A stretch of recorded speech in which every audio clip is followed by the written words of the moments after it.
বেআইনি অস্ত্রের বিরুদ্ধে অভিযান চালিয়ে ফের বড়সড় সাফল্য পেল পূর্ব বর্ধমান জেলা পুলিশ। গোপন সূত্রে পাওয়া খবরের ভিত্তিতে নাদনঘাট থানার পুলিশ সুলন্ত পেপার মিল সংলগ্ন এলাকায় অভিযান চালায় এবং দুজনকে আটক করে তল্লাশি চালিয়ে তাদের কাছ থেকে একটি দেশীয় পাইপগান ও 100 রাউন্ড গুলি বাজেয়াপ্ত করে। শুক্রবার ধৃতদের 14 দিনের পুলিশি হেফাজতের আবেদন জানিয়ে কালনা আদালতে পেশ করা হলে আদালত 8 দিনের পুলিশি হেফাজত মঞ্জুর করেন। অতিরিক্ত পুলিশ সুপার গ্রামীণ রাজীব কুমার জানিয়েছেন, ধৃত ইজাবুল শেখ ও চুরু শেখের বাড়ি পূর্বস্থলী থানা এলাকায়।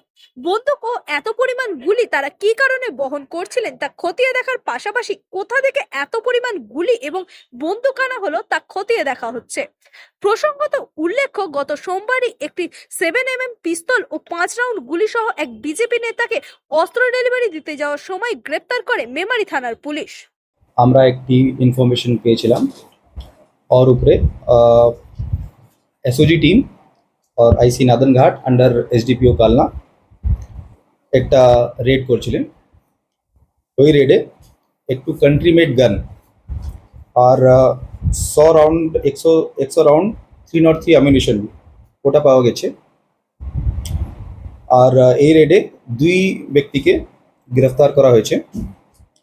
তার নাম আছে ইজাবুল শেখ 33 वर्ष और चुरू शेख 44 वर्ष। এর বাড়ি আছে পূর্বস্থলী। তো ওটা আমার টিম যে আছে ওটা ইনভেস্টিগেশন করছে কি কোথায় থেকে ওটা নিয়ে আছে, কোথায় ওটা ট্রান্সফার করছে, ওটা আন্ডার ইনভেস্টিগেশন আছে। একটা জায়গা আছে, এটার এক ইনফরমেশন পেয়েছিলাম। তো সুলুন্তু করকে একটা জায়গা আছে, এটা একটা অ্যাবান্ডেন্ড পেপার মিল আছে। তো ওখানে এটা এই দুইজনে ধরা গেছে।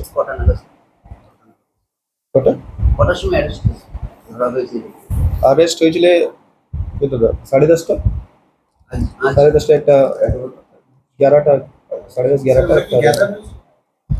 ওখানে কিছু ইনফরমেশন পেয়েছে কি ওটা কিছু এই যে অ্যামিনিশন আছে ওটা কেউ কি সাপ্লাই করছে।